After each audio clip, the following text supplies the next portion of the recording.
Hello, good morning, good afternoon, or good evening, wherever you are on this beautiful planet of ours. Welcome to Sustainability in Your Ear. This is the podcast conversation about accelerating the transition to a sustainable, carbon neutral society, and I'm your host, Mitch Ratcliffe. Thanks for joining the conversation today. We're talking with a recycling legend. For decades, our relationship with waste has been defined by disposability and denial. Disposability of everything from coffee cups and cigarette butts to smartphones, and denial about where it all goes when we're done with it. Humans generate over 2 billion tons of waste globally each year, with Americans alone throwing away 290 million tons of stuff annually. The convenient fiction is that recycling solves the problem, but the reality is stark. Much of what we think gets recycled ends up in landfills or might even be shipped overseas for somebody else to deal with. Entire categories of everyday products, from cigarette butts to flexible packaging, have no viable local recycling path.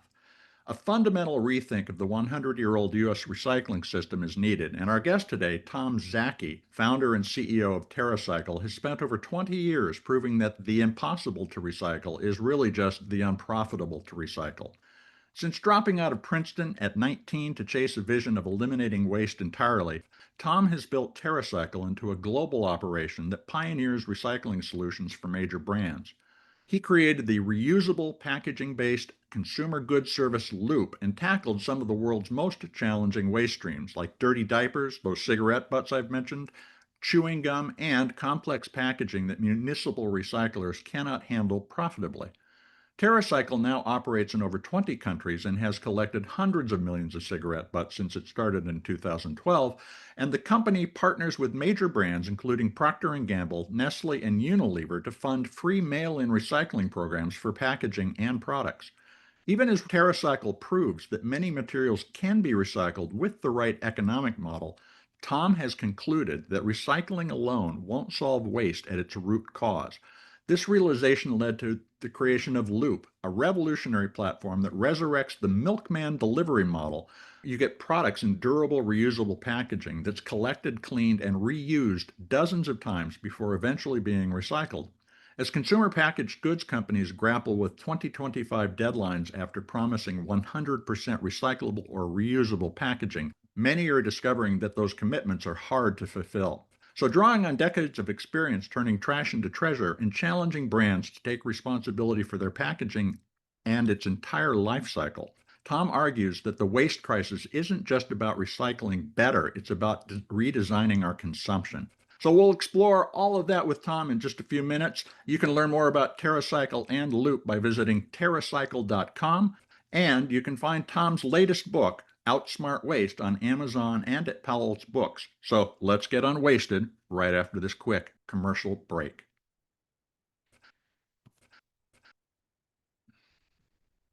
Welcome to the show, Tom. It's a real pleasure to have you here. How are you doing today?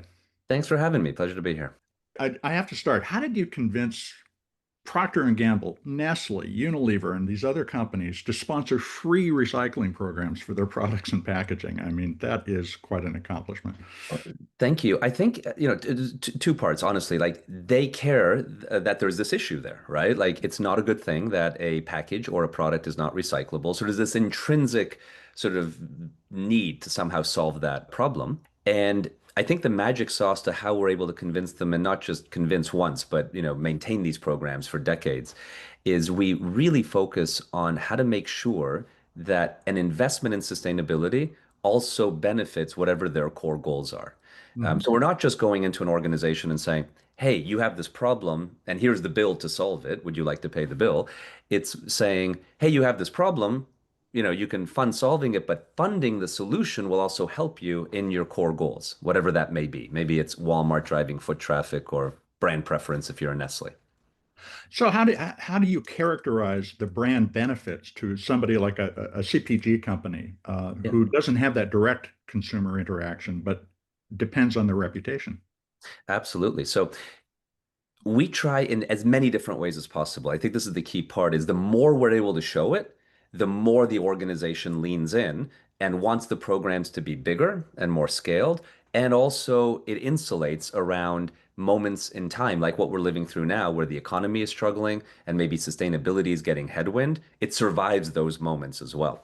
And so it's many different things, right? So one is we look a lot at consumer insights. What do consumers care about in sustainability? And turns out, in consumer goods, in packaging, the number one thing they've consistently cared about for 25 years is whether that package is recyclable. Yeah. Everything else goes below that. So that's important.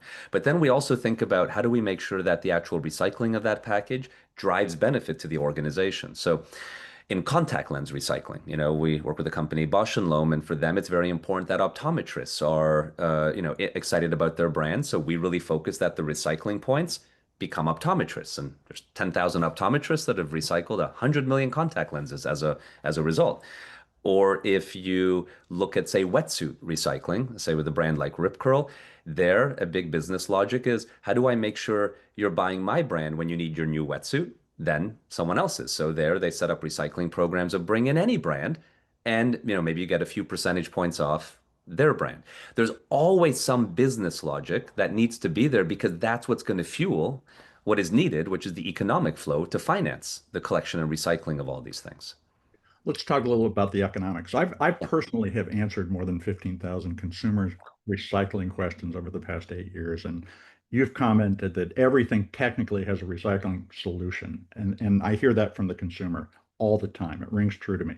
But the challenge is making those economics work. Yeah. What's the Yeah. difference between a technically recyclable item and one that's economically viable to recycle?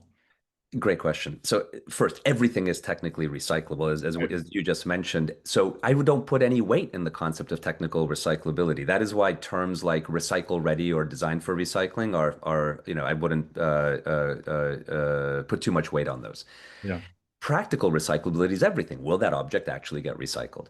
And if you ask why is a cardboard box or an aluminum can very recyclable, very recycled, while a toothbrush or a bicycle helmet not? It's because the cardboard and the aluminum can is profitable to recycle. Yeah. We have to remember all recycling in the world, whether it's procured by your municipality or anywhere, is carried out by for-profit garbage companies who are only going to, and there's no law, by the way, forcing any of them to recycle anything they collect. Right. So recycling is really urban mining. And the things that you can collect and process, and then those are costs and still make money on, those are what people will recycle, and everything else that costs more to collect and process than the results are worth will be disposed, which is synonymous with get rid of it in the cheapest possible way, right?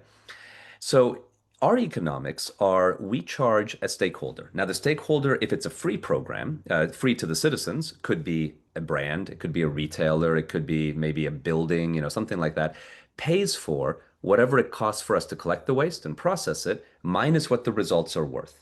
The results are worth something, but usually not enough to cover those two aforementioned costs. So we're talking a lot about extended producer responsibility in the United States now. Yes. Fine, although there are headwinds. Is that really the solution? Do we need everybody who's producing products and packaging to be contributing to the collection and processing rather than disposal of that stuff? Yeah, so I'd say yes and no, right? Okay. The yes part is that it's an economic flow, but let's really double click on EPR because it can function brilliantly and it can also do harm at the same time. So what EPR really does, extended producer responsibilities, it moves the cost of recycling from municipalities, which is expressed in our property taxes or in the rent we pay, to products, and it's such expressed in the price of the product. What really needs to be looked at when you shift the tax from one type of tax to another is has the total amount of money increased, stayed neutral, or decreased? In some cases where EPR has come in, the total money flow has actually gone down and what gets recycled goes down. In Mhm. some cases, the money flow has gone up and what gets recycled goes up. That's the critical point is to understand how much more or how much less money is in the overall system.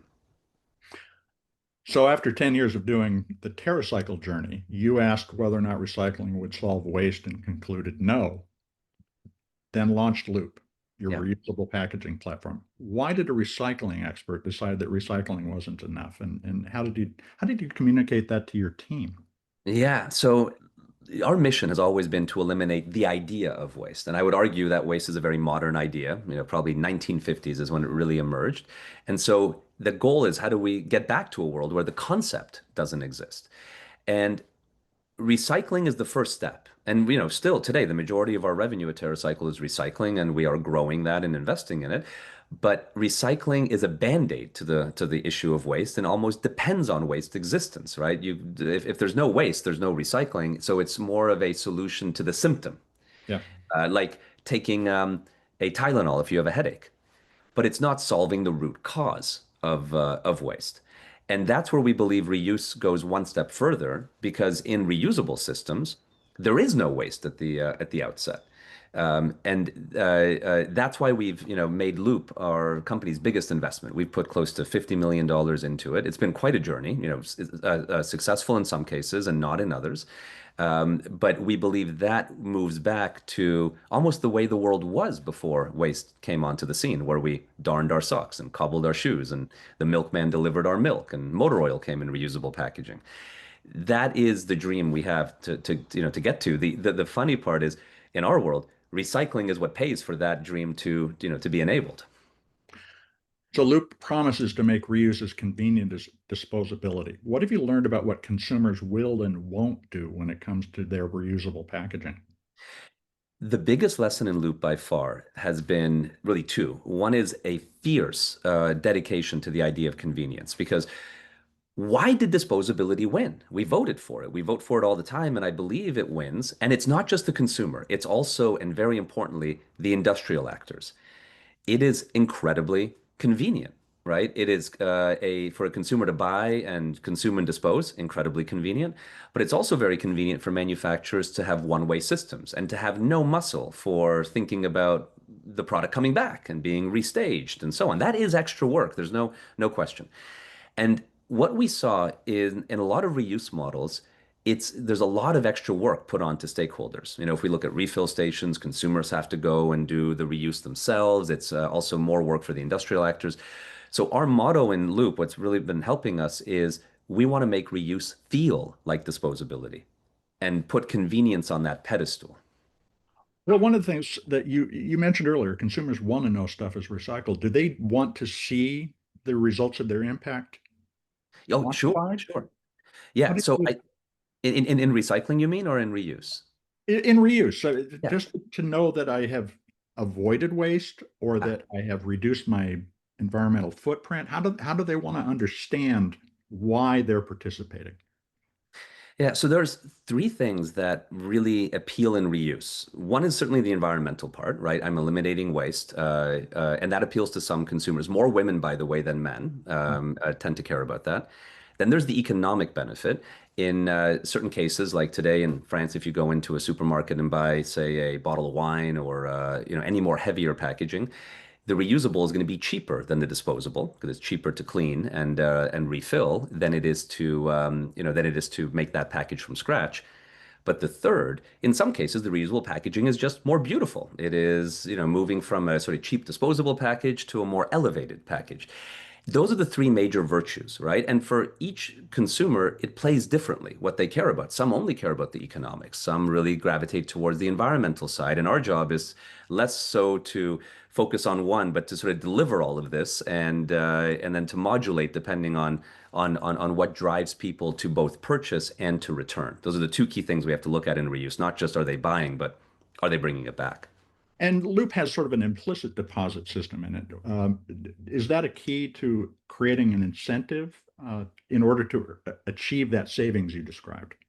Absolutely. I think the fact that there's a deposit on every package is absolutely critical. We experimented with many other methods, like do you just have a subscription, when you pay a monthly fee and then you can access whatever you like, or is it a penalty if you don't return?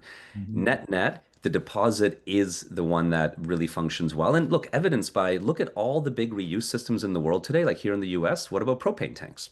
That Mhm. is like the same concept, basically. And the deposit is really central to that. It encourages people to bring it back.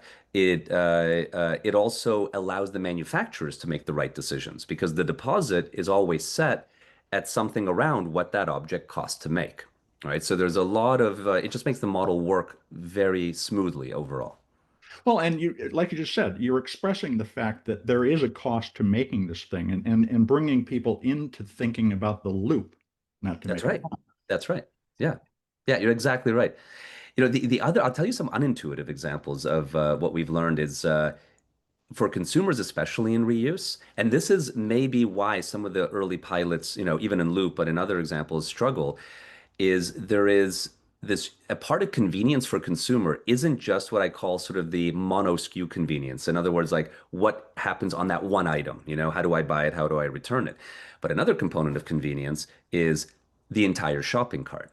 So we found that if we have, say, a display in a store that has 5 reusable products on it, and then we do the same store, but we have 50 reusable products, your chance of purchase and return on a per product basis goes up about 500% when you go from a small assortment to a large assortment because there's a convenience and I just want to, get everything in this model. And then my chance of returning also goes much higher because if I'm returning one bottle, maybe I get 10 cents back. But if I'm returning a bag of bottles, maybe I'm getting a few bucks back, right?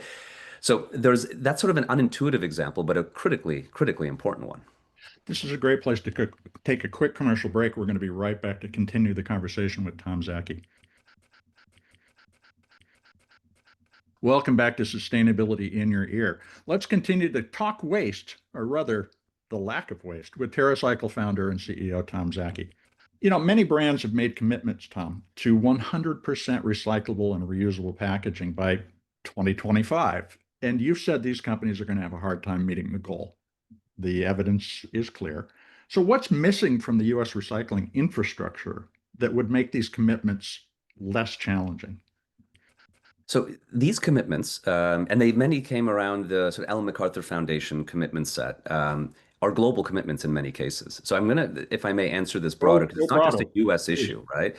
Many times we sort of put down the U.S., right? When we look at it in a global landscape, it's like, oh, the European system is so much stronger. Net net, when you zoom out, it's the same almost everywhere. There are subtleties, little differences, but um, a razor blade is not recyclable in any country in the world, and an aluminum can is recyclable in most countries, and maybe the rate of recycling shifts a little bit, right? But it's pretty similar. The big issue and why the commitments failed is that most organizations didn't center on the white elephant in the room, which is it's only about money flow. And a simple way to think about it is this.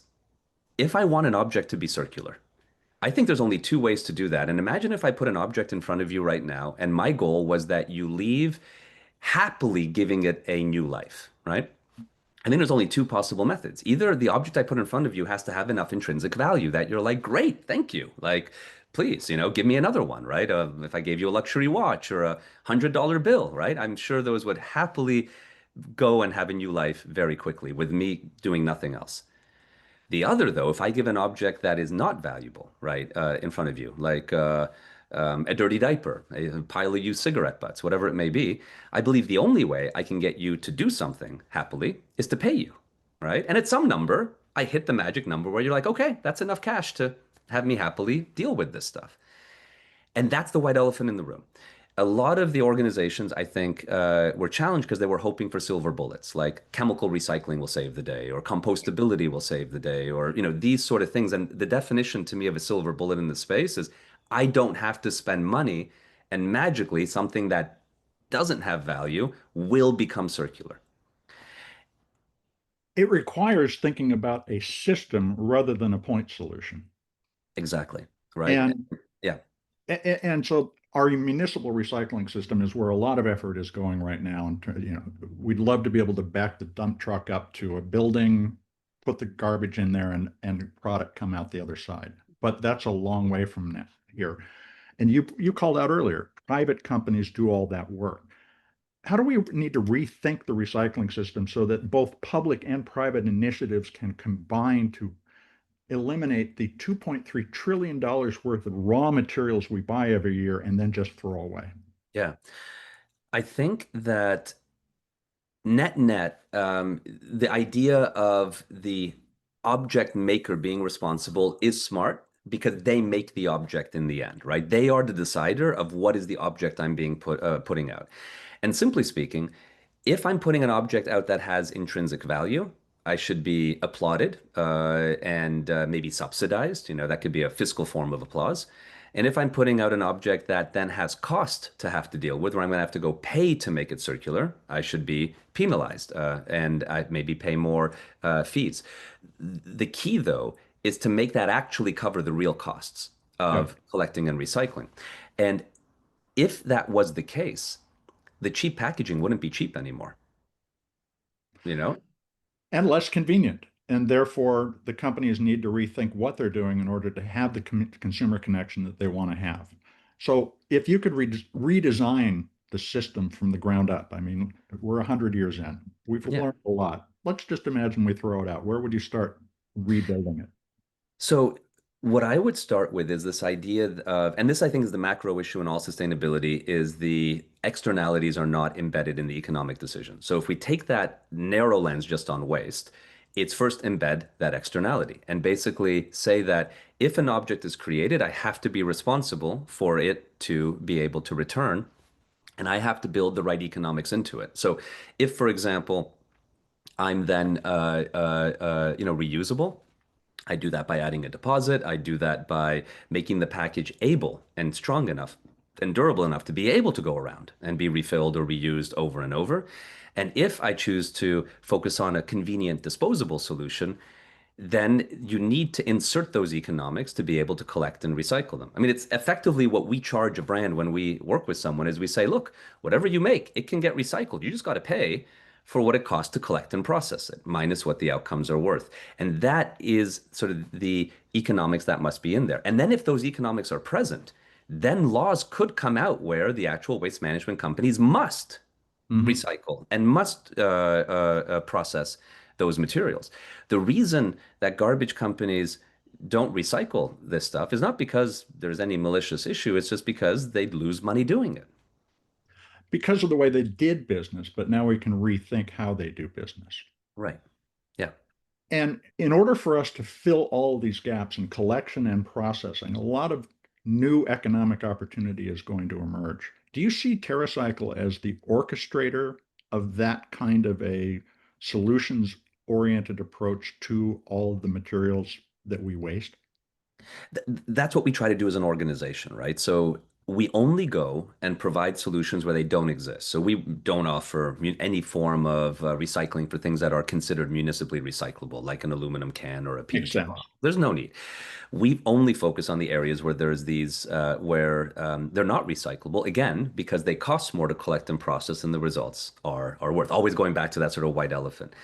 And it begins with solving the economic flow. Mhm. Now, there's two ways to solve economic flows.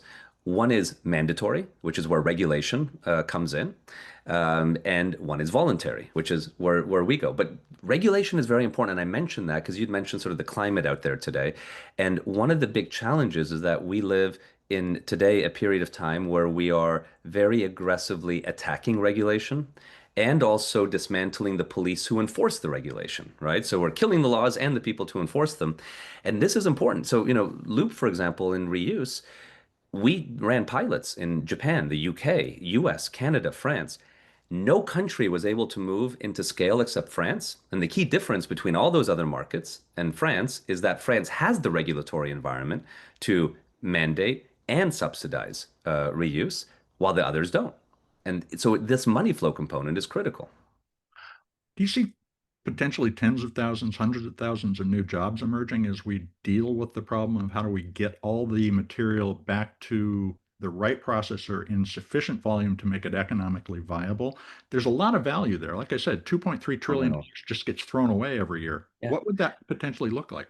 I think it could be massive. And this is, I'll express it on reuse because my dream for waste, like right now, the challenge in garbage as an industry is that it's get rid of this as cheaply as possible and get it out of my sight, right? It is not in the main artery, if you will, of supply chain. It's sort of like it's just get problems away from me. What's exciting in the world of reuse is that waste management becomes the actual package supply system. It becomes integrated in as the main artery.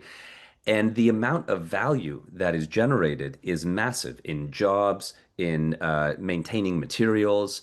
Um, it is significantly more exciting because it's now become an intrinsic part of the flow versus just an offtake, you know. And if it's just an offtake, it's always going to be expressed as cheap as humanly possible. Please remove it because it's not a part of a value chain.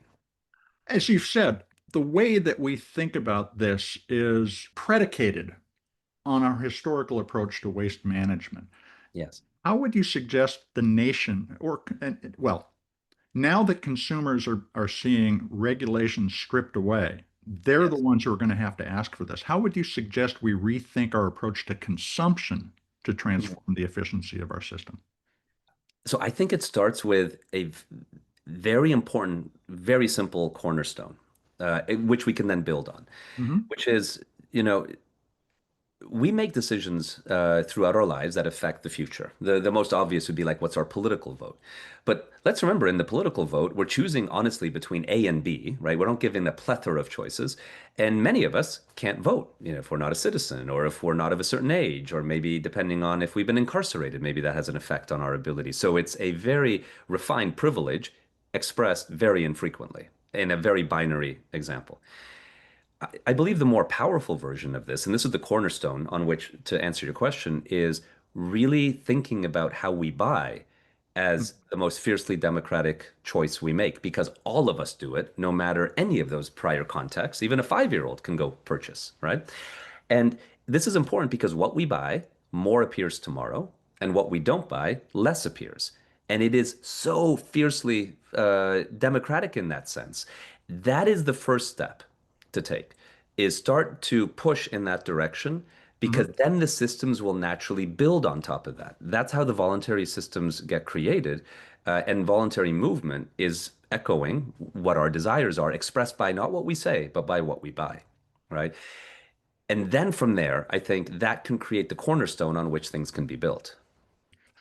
When I decide not to buy, I am sending one message, but I have to depend on the fact that the marketer is paying attention to my local purchasing patterns. Should I also be sending a note to the company saying, look, if you would do this, I'll buy your stuff? Sure, sure. I think the purchase is the big decision they look at Yeah. because they will look at that decision.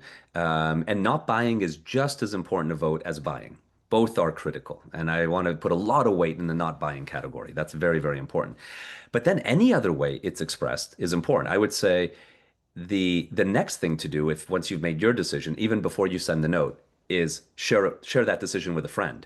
Yeah. And because two not buy decisions are incredibly powerful, and more three. And then yes, the more it's shared, the more it's advocated for, absolutely. That's what's going to get the voluntary movement. And it's what's also going to, I think, lubricate the way for lawmakers to regulate into into that method. Like France would not have both mandated that reuse needs to happen and subsidized it without that, you know, sort of citizen appetite being there. Yeah. What would that waste-free economy look like? How would you, if you could paint a picture for people to imagine 20 years from now where we can go, what would you tell them? You know, it would look like it would take a lot of the wisdom of our past. Like Mm. we'd go look at the way the world was in the 1920s and before, right? Where everything was made in significantly higher quality. I mean, a great statistic is in the 1920s, we bought two apparel items a year and wore them for 20 years before disposal. 100 years later, we buy 66 apparel items a year, wear them on average 3 times before Yeah. disposal. Now, a key reason the garments lasted much longer back then is they were higher quality. It was worth mending them and repairing them and so on. So I think there's a lot of wisdom there that will make our lives better. But it's not about going backward; it's about going forward, Yeah. and then express that in a highly modern setting. So this is again where I think this idea of how do we make things timeless? How do we make things repairable? How do we make them reusable so that they are able to to express that longer life, and then especially embed the economics into them so that the economic engine is also flowing in in that capacity. Imagine, for example, if everything we bought had a deposit on it that you could get back when you were done with it, Yeah. you know? a society of enduring value and enduring values. It's a very compelling image. Tom, thanks for the time today. But before you leave, can you tell us how listeners can follow Terracycle's progress and maybe order a zero waste box? Absolutely. Well, thank you. It was a lovely conversation. And anyone who wants to learn more can go to terracycle.com. There you can learn about everything from our recycling platforms. I first recommend check out the free ones because there's lots of free choices. And if there's a certain waste stream that you'd like to recycle, but we don't have a free solution, you can purchase one of our zero waste boxes or zero waste bags and able to recycle just about anything. We also, if you're a business, do this in the business sense with regulated waste and all sorts of things that may come through your enterprise. And if you want to learn about reuse, you can also on our website check out everything we do through Loop on our reuse platform. Tom, thanks so much for your time today. Thanks for having me.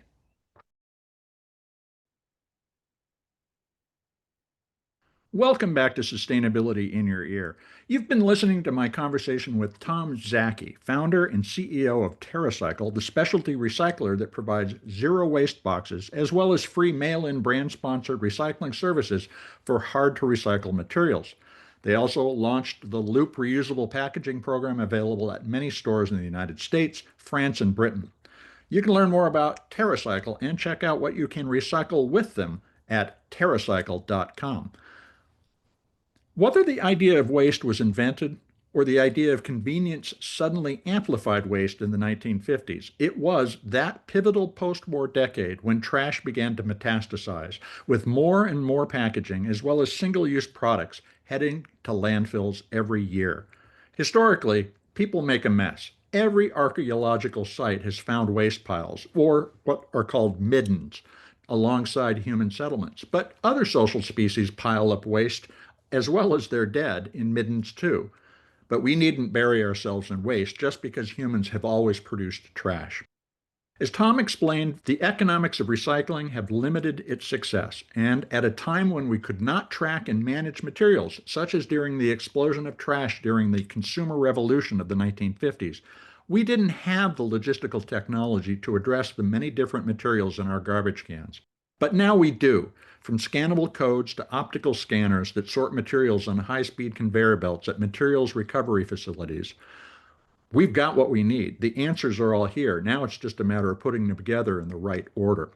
We've had organizations like the Universal Product Code provider GS1 on the show, whose Director of Innovation, Vivian Tai, explained they can track individual items, not just all boxes of pasta, but individual single boxes of pasta from manufacturing through recovery and recycling to close the circular loop.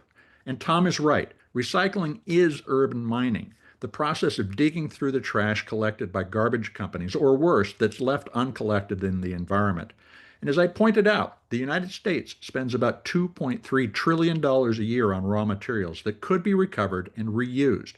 That's a distributed problem and an economic opportunity addressable using technology and people. If we undertook that mission, we could create millions of jobs, and not the dirty jobs of collecting garbage, but a form of customer service that delivers and recovers everything to keep materials in circulation. We'd still need some raw materials, but far less, which would reduce humanity's environmental impact. And we could finally deliver on the circular economy promise, but it would look and feel like a concierge economy. TerraCycle's pricing today, which is expensive, reflects the cost of recycling a material when collection and sorting services, along with localized processing capacity, is not widespread. Now's the time to take that step towards circularity, a process that needs to start with companies that make what we buy.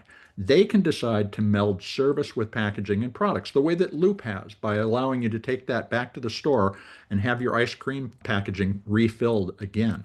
By the way, not right there in front of you, but it's cleaned and put back on the shelf. And those companies could offset some of their costs by applying a deposit system that incentivizes others to pick up and return materials for reuse and recycling. State bottled deposit programs are proven to increase recovery rates by as much as 100% compared to nearby states without deposit programs. If you don't want to return the material, the deposit would make it economically viable for someone to do it for you. Again, think service, not burden, and you can see where jobs can be created. The ultimate economic unlock will come when we tie the value of the material recovered to reduced materials costs for those producers who otherwise have to pay out of pocket for their part of today's $2.3 trillion in raw materials for U.S. products and packaging. I've been waiting to talk with Tom for a long time, and it was an enlightening discussion. I hope it gets you thinking. And would you take a moment to share this episode or one of the more than 500 others that we've produced on sustainability in your ear with your friends, your family, your coworkers? Writing a review on your favorite podcast platform will help your neighbors find us. Folks, you're the amplifiers that can spread more ideas to create less waste. So please tell your friends, your family, the people you meet on the street that they can find sustainability in your ear on Apple Podcasts, Spotify, iHeartRadio, Audible, or other fine purveyors of podcast goodness. Thank you for your support. I'm Mitch Ratcliffe, and this is Sustainability in Your Ear. We'll be back with another innovator interview soon. In the meantime, folks, take care of yourself, take care of one another, and let's all take care of this beautiful planet of ours. Maybe even put in place a circular economy. Have a green day.